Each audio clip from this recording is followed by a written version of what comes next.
Magandang araw ng Martes, mga kaibigan. Update po tayo sa lagay ng ating panahon, no? August 6, 2024. Pero bago natin yan ipagpatuloy, kaibigan ko, please huwag po munang kalimutan mag-like and subscribe and pahit po ng notification bell. Napaka-importante po niyan. Maraming salamat po. Mga kaibigan, patuloy pa rin po nating binabantayan ito pong low pressure area na may layo po, no, na 950 kilometers northeast of extreme northern Luzon, mga kaibigan. Patuloy po yan lumalapit dito sa extreme northern Luzon, mga kaibigan. Kaya kung titignan po obserbahan po ninyo sa ating pinaka live radar, ito po yung naging dalawang active low pressure area, mga kaibigan. May kasama pa po yung isang cloud cluster na nabuo na rin, mga kaibigan. So pinag-iingat po ngayon, no, ang ilang lugar po sa Metro Manila, mga kaibigan, especially sa may Luzon. So bago natin yung balikan, apektado rin po ng southwest monsoon or hanging habagat ang ilang bahagi po ng South Luzon, Visayas at Mindanao. So tuloy-tuloy tayo forecast weather condition natin, mga kaibigan, no? Ngayong hapon hanggang sa gabi, maulap na panahon ng maranasan ng isolated light rains. Pero ito po yung mga lugar na apektado, mga kaibigan.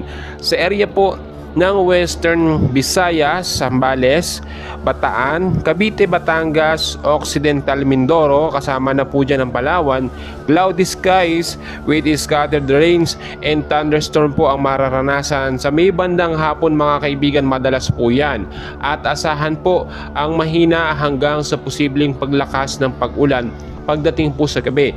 Dahil po yan dito sa southwest monsoon or hanging habagat na patuloy pa rin nating minomonitor, at ito rin po yung nag-a-attract, nagbibigay ng paglakas dito nga po sa active low pressure area.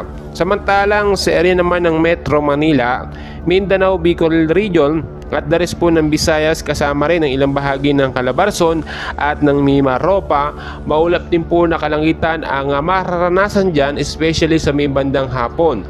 Bandang gabi naman, mga kaibigan, no, mahina hanggang sa malakas na pag-ulan din ang posibleng maranasan. So pinag-iingat po tayo sa banta ng pagbabaha, no, doon sa mababang lugar.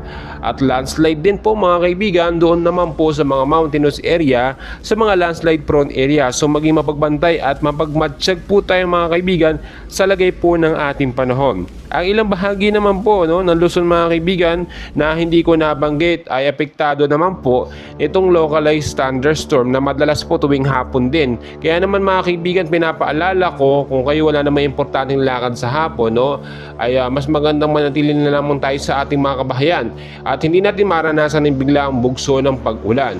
Kung may importanteng lakad naman, mga kaibigan, ugaliin, panatilihin po lagi na may dala ng payong, jacket, kapote, panlaban po sa pag-ulan, mga kaibigan. So eto na, mga kaibigan, eto pong cloud cluster, no, dito po, at itong dalawang active low pressure area, may tsansa po ba na ito yung maging isang tropical storm or typhoon, mga kaibigan, or bagyong Dindo? Kasi yung bagyong Dindo po talaga yung susunod after po ni Super Typhoon Karina. As of now, mga kaibigan, no, maliit pa naman yung tsansa na ito po yung mabuo bilang isang tropical storm or mahinang bagyo. Pero hindi po natin inaalis yung mga posibilidad na within 24 to 48 hours ay magbago po yung pagkilos nito, mga kaibigan. As of now po kasi 30 to 35 kilometers, no, yung lakas ng kanyang hangin, which is mahina ito, mga kaibigan, no, at wala po itong direct ng epekto sa ating bansang Pilipinas. Pero hindi tayo pwedeng maging kampante, dahil kapag nagiging kampante tayo, hindi tayo naghahanda sa banta nga po ng posibleng bagyo, mga kaibigan.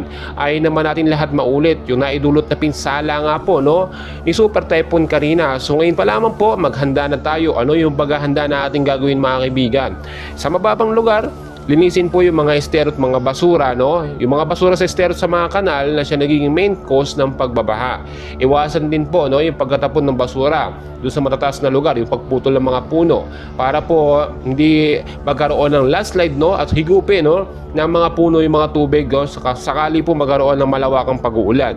Kaya naman, mga kaibigan, no, ugaliin lang nakabantay sa lagay ng ating panahon. Patuloy ko kayong i-update. Mamaya may kaganapan ulit tayo, and please huwag kalimutan mag-like and subscribe for more